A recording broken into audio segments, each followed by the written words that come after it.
So, Walk for Freedom was held in Lenasia. This is south of Johannesburg, and this was in support of the people of Palestine who continue to endure hardships and attacks by Israeli soldiers.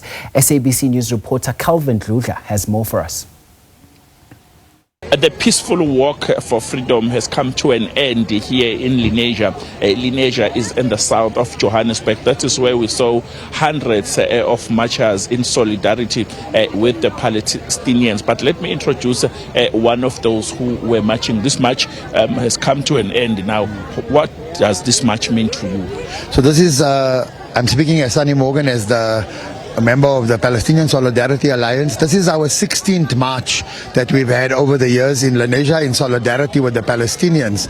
In the last 2 or 3 years, it's been obviously focused on ending the genocide, making the demands for a free Palestine, for an end to the occupation, of course. And this time here also we are focusing on demanding that the prisoners that have been illegally abducted in international waters by the Israeli forces, the illegal Israeli occupation forces, we demand their immediate release into our hands, safe and without any harm to them. We make this demand not just for the South Africans on the flotilla, but for all of the members of the flotilla.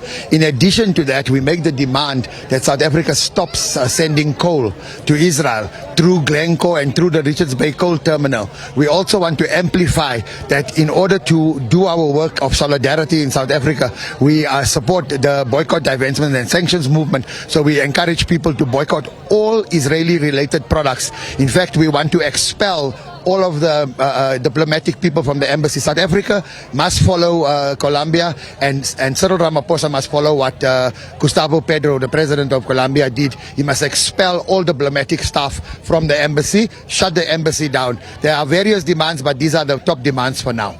You can tell me now, let's talk about this march of today, and you were part of it. Yes. It means a lot to you, and you would think that it might have an impact. Yes, the march is part of a strategy to popularize the plight of the Palestinians. Of course, it is now, the plight of the Palestinians is global, but in this community that have been behind the Palestinians for generation, obviously.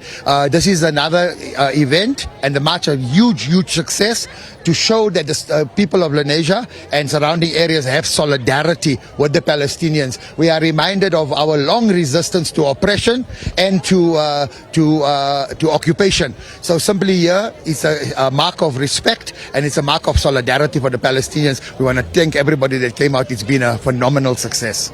This war has been taking place for many years, decades and decades, thousands of people dying. Who must intervene?